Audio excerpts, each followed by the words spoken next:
Salut la communauté foot. Débrief Real Madrid contre l'Atlético de Madrid qui s'est soldé par un score de 2 buts à 1 en faveur du Real Madrid. Les gars, à vrai dire, je suis déçu, dégoûté, je suis triste en fait parce que j'étais tellement hypé pour ce match. J'avais tellement la niaque, l'envie, la rage de voir l'Atlético de Madrid aller chercher un résultat au Bernabéu et tout. Rentrer au moins, ça avait le match nul avant de partir, faire une grosse performance au Riyad Air Metropolitano. Mais là, de ce que j'ai vu ce soir, je vous assure que l'Atlético n'est pas à l'abri même à domicile de se faire battre par le Real en fait. Déjà que je vois le Real Madrid se qualifier sur les deux rencontres, mais à 51-49. Mais aujourd'hui quand même ça peut s'expliquer par le fait que l'Atlético Madrid est venu pour ne pas perdre. Mais dès que le Real Madrid a marqué le deuxième but, ça sentait que c'était fini pour eux. Je ne les voyais pas revenir. Je ne les voyais pas revenir. Donc, ils sont venus pour ne pas perdre. Malheureusement, ils ont perdu. Mais bon, ça se dit quand même dans la presse qu'ils sont confiants pour se qualifier sur les deux rencontres. Donc, on va voir ce qui va se passer la semaine prochaine, mercredi. On va débriefer tout ça. Mais avant, n'hésitez pas, les gars, on a l'objectif d'atteindre 500 abonnés avant la fin des huitièmes de finale. Donc, n'hésitez pas à liker, partager, commenter, donner vos avis en commentaire. Ça soutient la chaîne, ça aide et c'est gratuit. Voilà, donc, la rencontre qui a commencé sur des bonnes voies pour le Real Madrid. On voit là au Black et Valverde qui a fait une masterclass ce soir. C'est-à-dire que défensivement, je ne le savais pas aussi fort. Je ne sais pas, peut-être ce gars doit même commencer à jouer en tant que numéro 6 ou bien en tant que latéral même parce que vraiment, la prestation qu'il a sortie ce soir, c'est juste une masterclass. Il a tellement sauvé le Real Madrid aujourd'hui, tellement. Il y a une occasion sur un centre rasant devant la ligne, c'est lui qui sauve. Ou Griezmann veut laisser passer le ballon avec ses jambes, c'est lui qui sauve. Et plein d'autres occasions où il était présent, notamment sur son côté.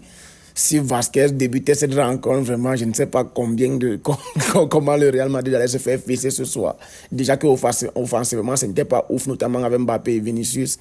Mais déjà, défensivement aussi, Asensio qui n'a pas fait un match extraordinaire comme on peut le connaître, mais sinon il était quand même solide derrière. Mais c'est surtout passé par un grand Valverde ce soir. Un très grand Valverde. Et Mendy aussi qui a été discipliné défensivement. Et Mendy d'ailleurs qui a fait sa deuxième passe décisive aujourd'hui. Je crois que c'est sur le but de Brahim Diaz. Vous voyez que Mendy se propose d'ailleurs offensivement et tout. C'est intéressant ce qu'on voit de sa part. Je vous assure, c'est très intéressant ce qu'on voit de la part de Mendy. Voilà. La rencontre qui a débuté et puis en même pas 3 minutes de jeu, c'était quoi là? Oui, troisième minute. Valverde encore qui fait la passe décisive à Rodrigo sur le premier but. Magnifique passe dans le demi-espace, magnifique passe de l'intérieur. Appel extérieur, passe de l'intérieur, il dévance le latéral, il part récupérer le ballon et puis voilà. Enroulé du gauche, son pied faible en plus. Voilà, il touche le badge, 15 Ligue des Champions. Il dit on est à domicile, les gars, et tout. Magnifique frappe du gauche là, au Black qui ne peut rien faire. Voilà, c'est là où il a dévancé le défenseur. Et puis du gauche, il a fusillé les cages. Et là, le Bernabéu est en folie et tout. Et puis là, il y a eu cette action litigieuse, copier-coller comme le premier but. Passe de l'intérieur, il dévance encore le latéral. Sauf que cette fois-ci, il y a un léger accrochage. Voilà, c'est ça. Il y a un léger accrochage ici. À vitesse réelle, il paraissait qu'il y avait pénalty. Pour moi, et ça, ce n'est que pour moi. Ce n'est pas que je parle avec mon cœur de supporter de Barcelone, mais en tant que mon analyse footballistique ne me permet pas de dire qu'il y a pénalty ici. C'est léger.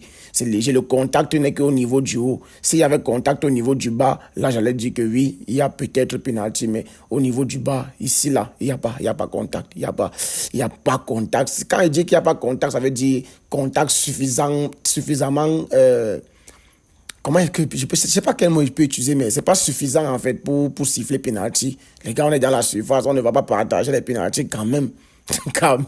Soyons un peu sérieux.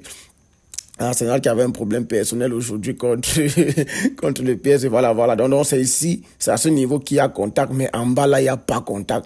Donc si c'est pas pour ça qu'on va donner un penalty, les gars, vous aussi, soyons un peu sérieux. Dans le monde qui s'est fait accrocher à domicile, ils auront chaud à Lille. Hein. Voilà, donc 1-0.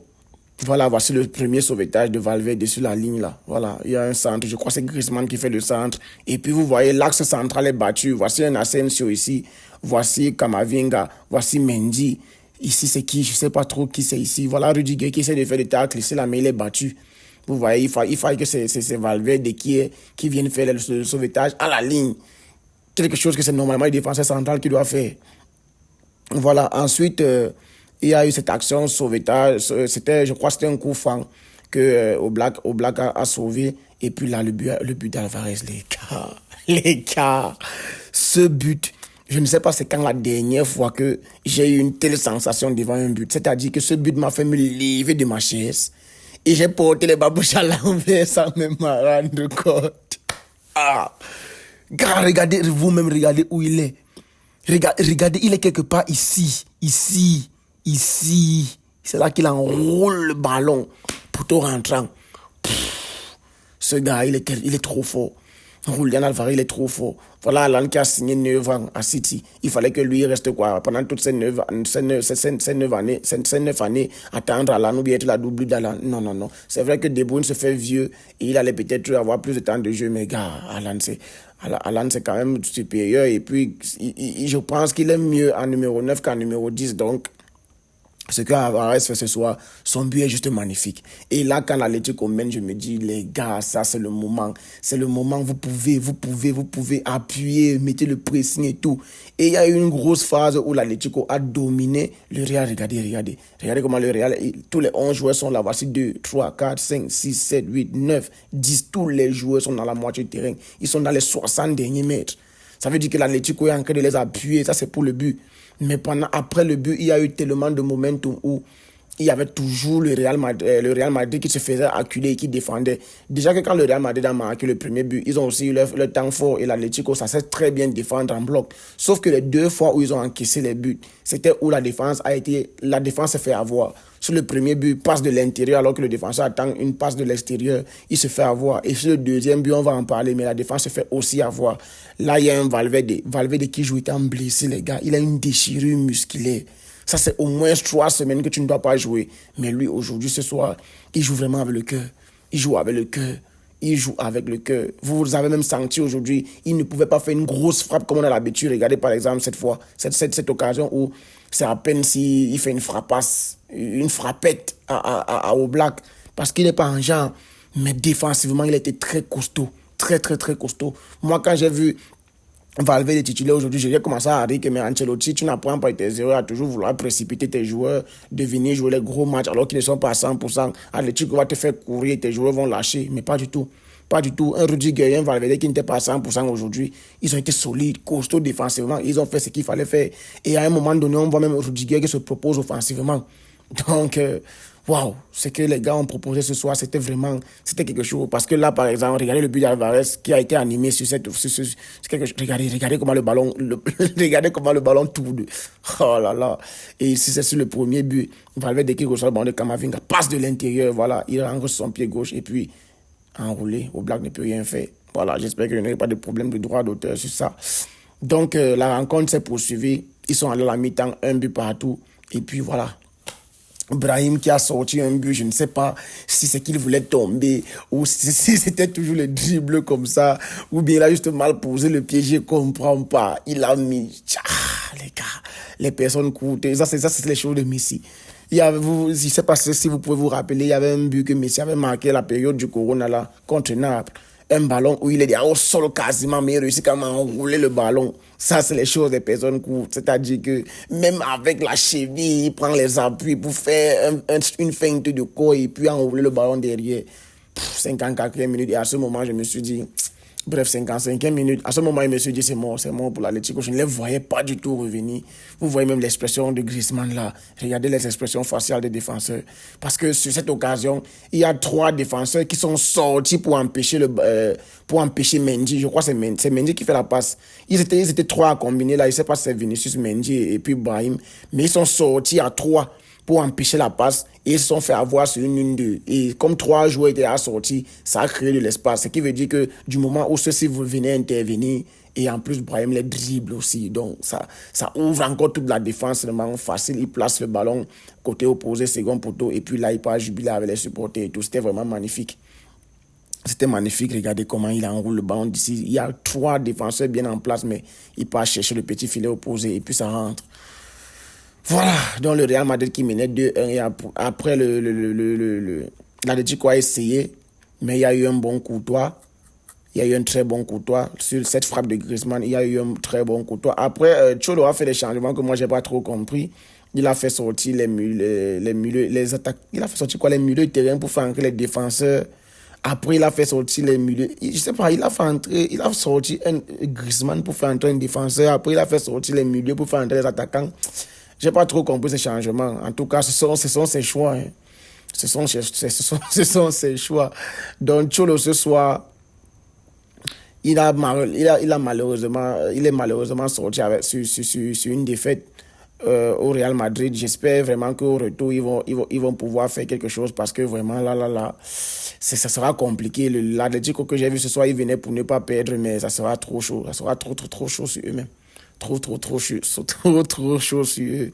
Et Rodrigo qui a été élu homme du match, pour moi, j'aurais donné à Brahim Diaz. Pour moi, l'homme du match, j'aurais donné à Brahim Diaz parce que c'est lui qui sauve le match, c'est lui qui donne la victoire. Et puis, même après son but, il a vraiment proposé de belles choses parce que quand Modric entre aussi sur le terrain pour un peu essayer de conserver la balle et être un peu meilleur pour la conservation de ballon, il y a un Brahim Diaz aussi qui continue à être dangereux offensivement. Donc, moi, j'aurais donné à Brahim Diaz l'homme du match. Mais bon, pour Rodrigo, ce n'est pas immérité. C'est pas immérité, donc voilà. Et quoi d'autre. Je crois que c'est tout. Donc, il y a eu une très grosse rencontre aujourd'hui. Défensivement, ça a été vraiment solide. Offensivement, on n'a pas trop vu Mbappé. Vinicius a essayé, mais il se faisait museler de son côté. C'est beaucoup plus le côté de Rodrigo que les gars de l'Atlético essayaient de provoquer en fait. C'est comme si ils ont remarqué qu'il y avait le côté gauche d'Atlético était le point faible parce que c'est de là-bas que ils ont beaucoup insisté en première mi-temps notamment et c'est de là que le premier but est venu. À droite, ils ont aussi essayé de créer les différences mais vraiment le côté droit était vraiment solide avec Llorente. Donc au milieu de terrain, le Real Madrid n'a pas été ridicule. Il y avait Camavinga qui était dans les sorties de balle et Tchouaméni en tant que milieu de terrain aujourd'hui. Vous voyez, il est solide quand même en tant que milieu de terrain. Tchouaméni a fait des mauvaises prestations récemment. Il a été critiqué à juste titre, mais récemment, là, il commence à faire de belles prestations en tant que 6 quand même.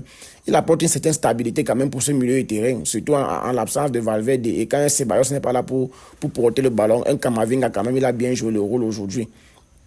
Sauf qu'après, il est sorti pour Modric. Et puis, il y a eu quelques remplacements aussi de la part d'Ancelotti. Voilà, jubilé de Brahim Diaz. Et puis, il y a aussi, en début de rencontre, j'ai aussi aimé le hoc, non? La collade entre Simeone et Ancelotti. Tu sens deux personnes qui se connaissent très bien. Et ce n'est que normal. Ce n'est que normal. Ancelotti, c'est son deuxième passage au Real Madrid. Il a beaucoup joué au Real Madrid.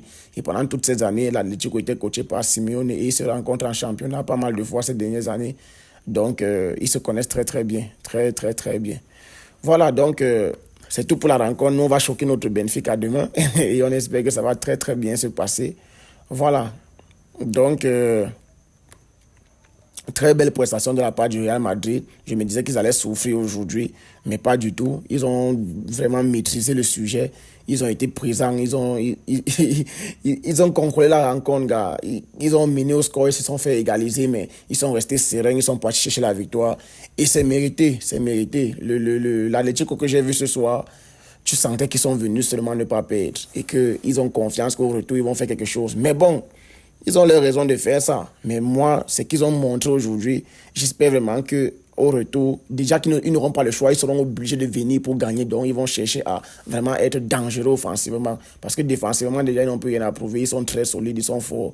Mais offensivement, il va falloir vraiment qu'ils créent des différences parce qu'ils doivent partir chercher la victoire. Parce que déjà, là, ils sont menés de 2-1. Jude qui sera disponible pour le match retour. Rodrigo aime du match. Voilà, Tchouaméni qui a été solide, on en a déjà parlé. Oui, Tchouaméni qui a été solide, on en a déjà parlé. Rodrigo, homme du match, victoire du Real Madrid à l'aller. Voilà, donc je pense qu'on a fait le tour. Si j'ai oublié quelque chose, n'hésitez pas à me mentionner en commentaire. Vous me dites pour vous qui était l'homme du match. Parce que pour moi, j'aurais donné à Brahim Diaz très grosse prestation de la part de Valverde aujourd'hui. On peut même dire qu'il est le meilleur latéral du monde alors que ce n'est même pas son poste et il jouait étant blessé. Guéri. Donc, sur ce, les gars, on se capte à demain pour le débrief de Barcelone après la rencontre contre Benfica. Et je vais voir si on peut essayer de parler aussi de Liverpool PSG, qui sera une très grosse rencontre. PSG-Liverpool, autant pour moi, qui sera une très grosse rencontre. Je ne sais pas si je vais voir un multiplex ou bien je vais me concentrer sur le match de Barcelone uniquement. Mais sinon, on va quand même débriefer la rencontre de Barcelone. Et si le PSG-Liverpool, c'est un gros match, on va aussi en parler. Donc, on se capte à demain. Restez en santé, c'est le plus important, les gars. Peace.